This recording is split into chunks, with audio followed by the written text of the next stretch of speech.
यह कहानी है एक ऐसे गांव की जहां एक पुराना पीपल का पेड़ खड़ा था। गांव के लोग उस पेड़ को चमेली का पीपल कहते थे। कहते हैं कि उस पीपल के पेड़ में एक आत्मा का वास था। दिन में तो सब कुछ सामान्य दिखता, लेकिन रात होते ही उस पेड़ के पास से अजीब अजीब आवाजें आने लगती। गांव का नाम था सोनपुर। गांव के बाहर एक सुनसान जगह पर बहुत पुराना और विशाल पीपल का पेड़ था।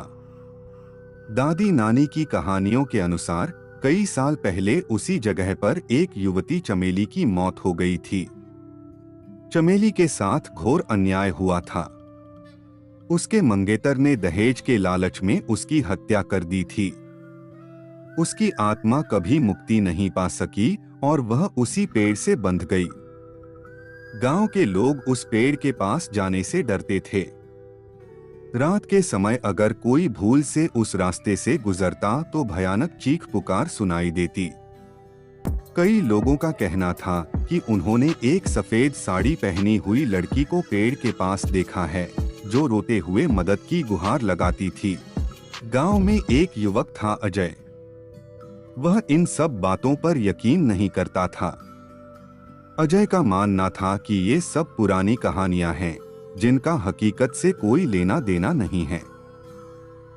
एक दिन उसने दोस्तों के सामने शर्त रखी कि वह रात के समय उस पेड़ के पास जाकर लौट आएगा। अजय के दोस्तों ने उसे ऐसा न करने की सलाह दी, लेकिन उसने किसी की नहीं सुनी। अजय रात के 12 बजे अपनी साइकिल से पीपल के पेड़ की ओर निकल पड़ा। चारों ओर सन्नाटा पसरा हुआ था, बस दूर कहीं उल्लू की आवाज गूंज रही थी।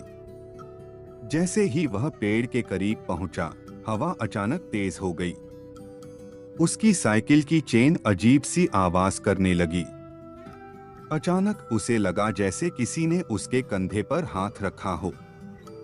अजय ने पीछे मुड़कर देखा, पर वहां कोई नहीं था। उसके चेहरे पर पसीना आ गया, फिर भी उसने हिम्मत दिखाई। तभी उसे किसी के सिसकने की आवाज सुनाई दी। आवाज साफ साफ पेड़ की तरफ से आ रही थी। अजय की हिम्मत जवाब देने लगी। उसने जैसे ही पेड़ की ओर देखा, उसे सफेद साड़ी में एक लड़की खड़ी दिखी। उसकी आंखें लाल थीं और चेहरा बहुत डरावना था। लड़की ने धीमी आवाज में कहा, मुझे न्याय दिलाओ।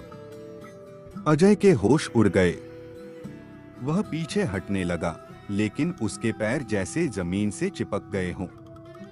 तभी उस लड़की ने चीखते हुए कहा, तू भी मुझे छोड़कर जाएगा? और अचानक अजय के चारों ओर अंधेरा छा गया।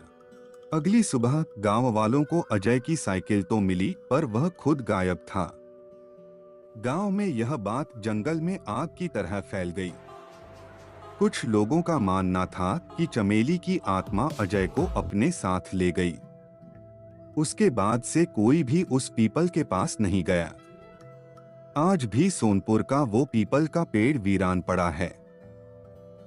जब भी हवा चलती है, ऐसा लगता है जैसे कोई दर्द भरी सिसकी ले रहा हो। कहते हैं कभी कभी जो कहानियां सिर्फ किस्से लगती हैं, उनके पीछे सच छुपा होता है।